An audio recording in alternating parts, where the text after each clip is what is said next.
কান্না করার মতো চোখে পানি নেই। আমি কালকে বিকেলে খবর পেয়েছি, কালকে বিকেলেই আসার কথা ছিল, আসা হয় নাই। রাতের বেলায় আসলে আমি ঘুমাতে পারিনি, ডান কাঁধ বাম কাঁধ করতে করতে এভাবে চলে গেছে। আপনারা জানেন আমি বরগুনা এসেছিলাম 2013 সালে আগস্টের 10 তারিখে। বাংলাদেশের বুকে, বাংলাদেশের জনগণের বুকের উপরে একটা স্বৈরাচারী শাসক জগদ্দল পাথর বসেছিল। আমি তার একটা বক্তব্যের প্রতিবাদ করেছিলাম। সে বক্তব্য দিয়েছিল, মা দুর্গা দেবী প্রতি বছর কোনো না কোনো বাহনে চড়ে আসে, এবার এসেছে গজে চড়ে, আর গজে চড়ে আসলে দেশে ফসলে ভরে যায়। আর বাস্তবে তাই হয়েছে, এবার ফসল বেশি হয়েছে। একটা হিন্দু যদি এ কথা বলতে আমার কোন আপত্তি ছিল না, তাদের আকীদা তারা পেশ করবে।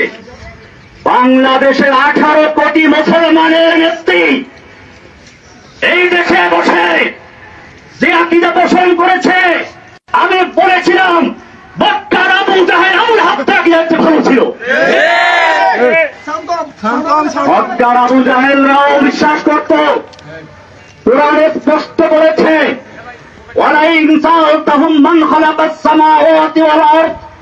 হে নবী, আপনি যদি মক্কার আবু জাহেল আবুল হাবদেরকে জিজ্ঞাসা করেন কে সৃষ্টি করেছে আসমান এবং জমিন, ওয়ালাইন সাআলতাহুম মান নাযালা মিনাস সামাই মান, যদি মক্কার আবু জাহেল আবুল হাবদেরকে আমি জিজ্ঞেস করো কে আসমান থেকে পানি বর্ষণ করে, অতঃপর সেই পানির মাধ্যমে মৃত্যু জমিনকে জীবিত করে ফসল উৎপন্ন করার শক্তি দেয় কে? আল্লাহ বলছেন, মক্কার কাফেররা অবশ্যই বলবে যে আল্লাহ এগুলো সব করেন। যেখানে মক্কার আবু জাহেল আবুল হাবরা পর্যন্ত বিশ্বাস করত বৃষ্টি দেওয়ার মালিক আল্লাহ, রিজিক দেওয়ার মালিক আল্লাহ, সেখানে বাংলাদেশের মুসলমান দেশের প্রধানমন্ত্রী বলেছিল মা দুর্গা দেবী গজে চলে এসে বলে ফসল বেশি হয়েছে। আমি তার প্রতিবাদ করেছিলাম, তার হিংসার কারণে আমাকে গ্রেফতার করেছিল। আপনারা জানেন আমার জামিন হয়েছিল, আমাকে হাইকোর্ট থেকে জামিন দিয়েছে, কিন্তু হাসিনার কোর্ট আমাকে জামিন দেয় নাই। আমাকে জেল গেট থেকে নিয়ে 2 দিন রেখে আবার গ্রেফতার করে ভিতরে দিয়ে দেয়। এখন আমি সেই মামলায় কারারুদ্ধ আছি।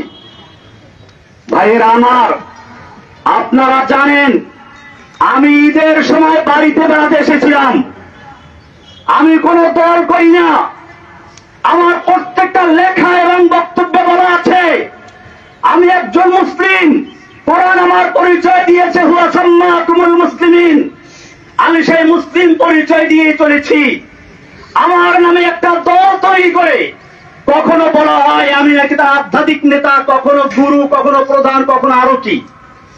সাংবাদিক ভাইদেরকে আমি জিজ্ঞেস বলতে চাই, আপনারা ভালো করে দেখুন, জসিমউদ্দিন রহমানী গ্রেফতার হওয়ার আগ পর্যন্ত আনসারুল্লাহ বাংলা টিমের কোন দলের নাম কোন কানেও শুনে নাই। আমি চ্যালেঞ্জ করে বলি, বাংলাদেশে আনসারুল্লাহ বাংলা টিম নামের কোন দল নাই। এটা শেখ হাসিনার তৈরি করা। আপনারা জানেন সূরা কসাসের শুরুতে পড়বেন, কোরআন বলছে ফেরাউন সম্পর্কে আলোচনা, সেখানে বলেছে ফেরাউন কি করত, ওয়াজআলা আহলাহা শিয়া।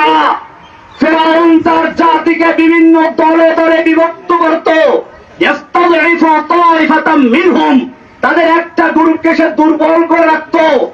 শেখ হাসিনা সেই ফেরাউন, এই যুগের ফেরাউন হাসিনা বাংলাদেশের জনগণকে কেউ রাজাকার, কেউ আনসারুল্লাহ, কেউ অমুক তমুক বিভক্ত করে সে তার শাসন পাকা করতে চেয়েছিল। আপনারা জানেন এই সর্বশেষ যে আন্দোলন, এটা কোন দলের আন্দোলন ছিল না, এটা ছিল বাংলাদেশের ইতিহাসে এমন এক আন্দোলন যেখানে হিন্দু, মুসলিম, বৌদ্ধ, খ্রিস্টান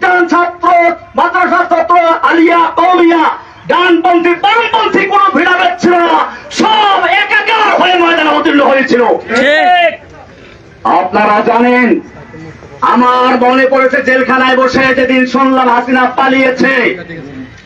আলাম তারা কাইফা ফাআলা রাব্বুকা বিআসহাবিল ফিল, আল্লাহ বলছেন আপনি কি দেখেন নাই হাতি বাহিনীর সাথে আল্লাহ কি আচরণ করেছিলেন?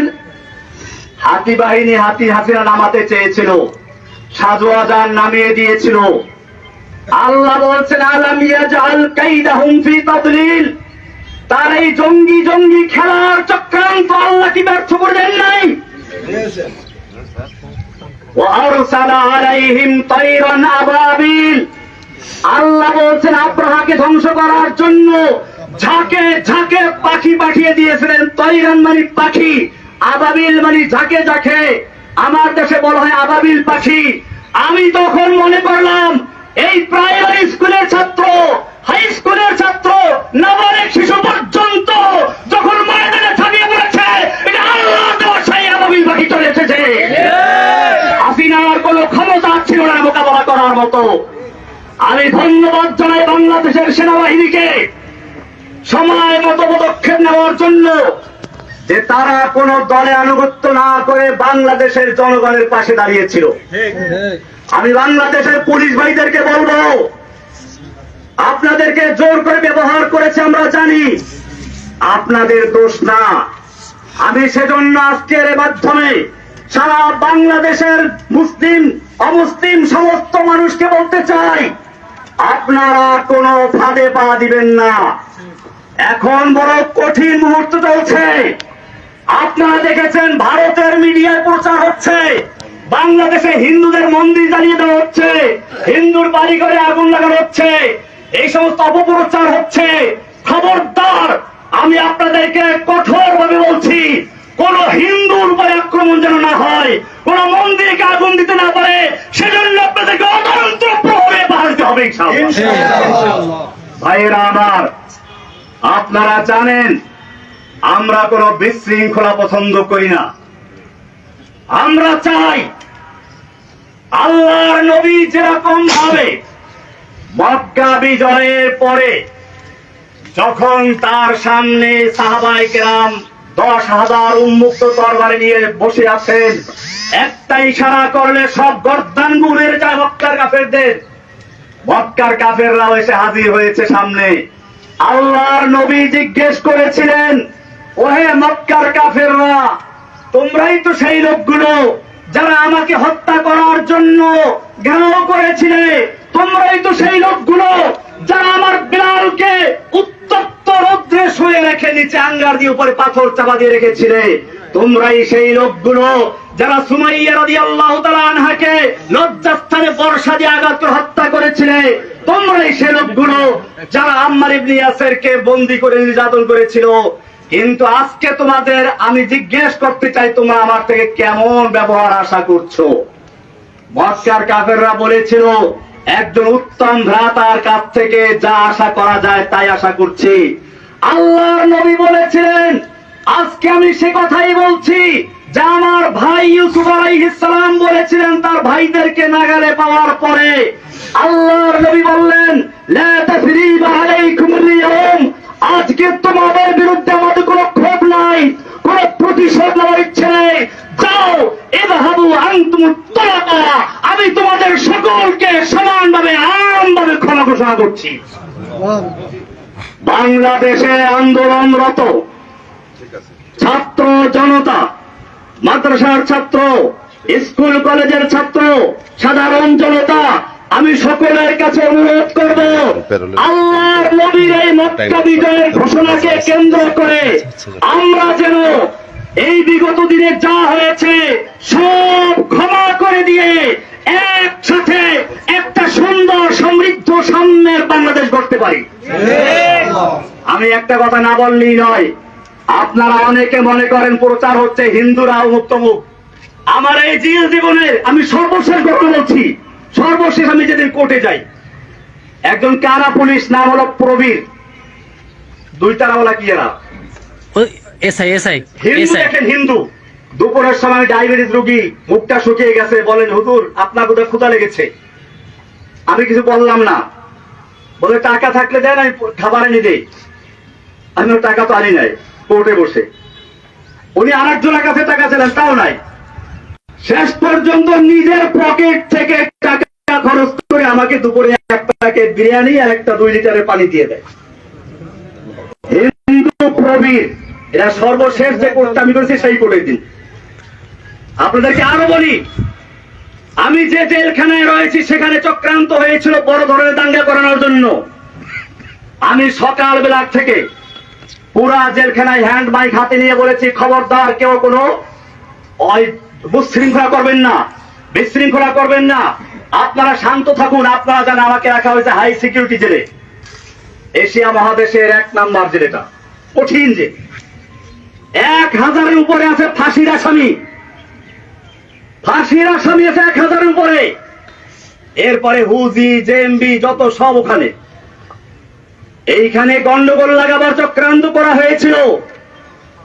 আমি হ্যান্ড মাইক দিয়ে সকালবেলা ঘুরে ঘুরে প্রত্যেকটা বিল্ডিং এর সামনে গিয়ে বলেছি, কেউ শৃঙ্খলা করবে না, আমি আপনাদের জন্য মুক্ত হলে পরে আপনাদের জন্য মুক্তির ব্যবস্থা করবো ইনশাআল্লাহ।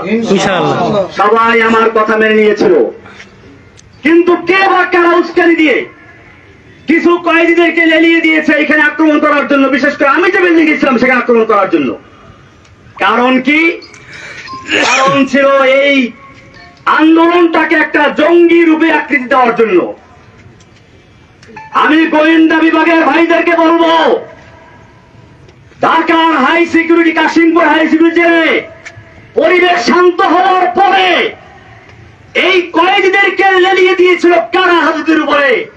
যদি সেদিন আমি জীবনের ঝুঁকি নিয়ে বাধা না দিতাম তাহলে সেখানে কারবালার ময়দান হয়ে যেত।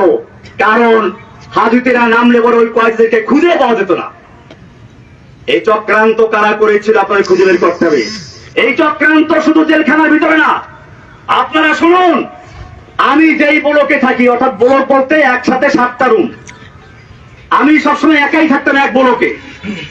কিছুদিন আগে বন্দি বেশি হয় আমার ওখানে, ওই যে প্রশ্ন ফাঁসের আসামি আবেদ আলী, ওর সাথে আরো কয়েকজন যায়, হিন্দু একজন আসামি আছে, হিন্দু।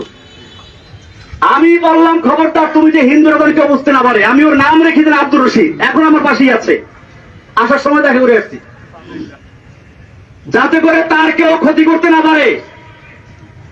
আমার বড় ভাই এখানে আছে, আমি ছোটবেলায় দেখেছি। আমার বড় ভাই আছে এখানে, এদিকে মাস্টার সাহেব দিকে আমি বলি, বড় ভাই হিন্দুদের বরিষ্ঠ বন্ধু। আমি দেখেছি ছোটবেলাতে আমাদের পাশের গ্রাম হল হিন্দু। এই হিন্দুরা ওনার সাথে কি সম্পর্ক আছে, বিপদ আপদে বললে তো ওরে আসাই বলি বাড়ির কাছে। এইভাবে আমরা পারিবারিক ভাবে হিন্দুদেরকে কখনোই পর মনে করি নাই। আমি বাংলাদেশের সমস্ত ভাইদেরকে বলবো, আমার এই আওয়াজ যে প্রান্তে পৌঁছে, হিন্দু মুসলিম আমাদের কোন বিভেদ থাকার দরকার নেই। আমরা বাংলাদেশী। আমি ইন্ডিয়াতে পড়াশোনা করেছি, দেওবন্দের আর উল্লেখযোগ্য ছাত্র। আমি দেওবন্দে পড়াশোনা করেছি। ইন্ডিয়াতে হিন্দুদের বিভিন্ন বাগানে গিয়ে ফল খেতাম। হিন্দু দাদারা আমাকে বলতো, খালো খালো ভাই, যেতে চাই খালো, যত চাও খেয়ে দিতে পারো। এরকম আমি সেই সংস্কৃতির ছাত্র লোক। আজকে হাসিনা সরকার তার ব্যক্তিগত আক্রোশের কারণে সারা বাংলাদেশে নয়, সারা বিশ্বে আমাকে জঙ্গি বলে চিহ্নিত করে একেবারে প্রচার করেছে। আমি আপনাদের সাংবাদিক ভাইদেরকে বলতে চাই, বাংলাদেশ আমি যখন বয়সে ছিলাম গ্রেফতার পরিণত হলাম। আমি বন্যার বড় মসজিদ, কেন্দ্রীয় মসজিদ সোনার, এই সদরঘাট মসজিদের খতিব ছিলাম। শুক্রবার দিন, জুমার দিন, ঈদের মতো, লোকসভার মতো বরগুনার কোন লোকে বলতে পারবে আমি কোন জঙ্গি জঙ্গি কর্মকাণ্ডের সাথে জড়িত ছিলাম? তাহলে আমাকে কেন এই পরিচয় করা হোক? কারা করিয়েছে? আল্লাহ তাআলা ছাড়ে না। ইন্না বাতশা রাব্বিকা লাশাদীদ। যেই অহংকারী, যেই ফিরআউন, যেই দাজ্জাল কয়েকদিন আগেও বলেছিল হাসিনা পালায় না, সে ব্যক্তি পালিয়ে গেছে। এটা আল্লাহর দেওয়া শিক্ষা। আমি একটা কবিতা তৈরি করেছি, জাআল হাক্কু ওয়া যাহাকাল বাতিল ইন্নাল বাতিলা কানা যাহুকা। ফিরাউন আয়ে, হামান আয়ে, হাসিনা আয়ে, কৌয়া আয়ে, नानक आए, जालिम जाबिर सुल्तान आए, जितने जितने शैतान आए, सबको हुई रसवाई हासिल। जाअल हक्कु व ज़ाक़ल बातिल इन्नल बातिला काना ज़हूक़ा। যুগে যুগে যত ফিরাউনদের আগমন করেছে, আল্লাহ একটু ঢিল দিয়ে দেখে কত দূর যেতে পারে। যখন তার যাওয়ার সীমানা অতিক্রম করে আল্লাহ এমন ভাবে ধরে, তখন তার পালিয়ে যাওয়ার জায়গা থাকে না। ইন্না বাতশা রাব্বিকা লাশাদীদ, নিশ্চয় আল্লাহ ধরা বড় কঠিন।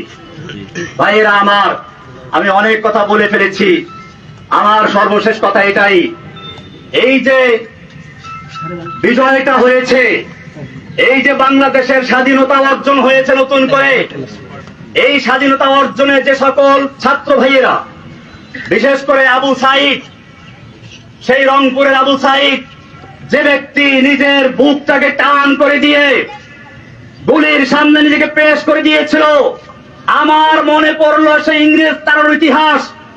দারুল দেওবন্দের শাইখুল হাদিস হুসাইন আল-বাদানী রাহমাতুল্লাহি আলাইহি একবার ইংরেজের বিরুদ্ধে আন্দোলনে এক ময়দানে ভাষণ দেওয়ার কথা ছিল। দিল্লি লাল কেল্লার সামনে ইংরেজ সরকার ঘোষণা করেছিল দেখা মাত্র গুলি করতে হবে। মাওলানা মাদানী রাহমাতুল্লাহি আলাইহি সেই ইংরেজদের সামনে গিয়ে হাজির হয়ে বলেছিলেন, मैंने सुना है कि ये सफेद कुत्तों ने ऐलान कर दिया है कि जो उनके खिलाफ नारा लगाएगा उनको गुली कर दिया जाएगा, करो गुली। যে আমি শুনেছি এই সাদা কুকুরের দল ঘোষণা করেছে যে ব্যক্তি এখানে বক্তব্য রাখবে তাকে গুলি করা হবে। আমি মাদানী হাজির হয়েছি, করো গুলি। এই বলে যখন তিনি ধিক্কার দিয়েছিলেন, সমস্ত পুলিশের হাতের রাইফেল গুলো ঝরঝর করে পড়ে গিয়েছিল। সেই ইতিহাস আর একবার পুনর্জীবিত করল আবু সাইদ, ফারহান ফাইয়াজ, এরকম আরো কত তাহমিদ, আরো কত ছেলেরা। আমি সেই ছেলেদেরকে আপনাদেরকে বলি, সেই আবরার নাম বললেন না, আবরার ফাহাদ, আমি বলতে এখন আরো ভয় নাই, আগে ভয় পেতাম। আবরার ফাহাদের হত্যাকারী যারা, ওরা আমার পাশে একবার ছিল, এখন তাদের 5টা ছেলে পুরা কোরআনে হাফেজ হয়েছে। জি মাশাআল্লাহ। আপনি দেখলে বুঝবেন না যে তারা বইটের ছাত্র, তারা এখন মাদ্রাসার ছাত্র। জি, আমি নিজেই কয়েকদিন আগে দেখছি একজনকে দেখা করতে আসছে। আমার ভাইয়েরা, এদেশের সন্তানদের দোষ না, পুলিশের দোষ না, আওয়ামী লীগ যুবলীগ ওই ছেলেদের দোষ না, দোষ হচ্ছে কিছু লিডারদের, কিছু নেতা নেত্রীর, যারা এদেশের যুবকদেরকে, এদেশের পুলিশদেরকে, এদেশের সৈন্যদেরকে নিজেদের স্বার্থে ব্যবহার করতে বাধ্য করে। আমি আমার বাংলাদেশের তরুণ ভাইদেরকে বলবো, তোমরা জীবন দিতে শিখেছ, ইনশাআল্লাহ যে জাতি জীবন দিতে শিখে সেই জাতিকে কেউ দাবিয়ে রাখতে পারে না। সব গরিজা হো গিয়া আখির, सब गुरीजा हो गया आखिर जलवाए खुर्शीद से, ई चमन मामूर होगा नगमाए तौहीद से। রাতের আধার কেটে যাবে পূর্ণিমার চাঁদের আলোকের ঝলকানিতে, এই যাবে আবার আওয়াজ হবে তাওহীদের আওয়াজ ইনশাআল্লাহ।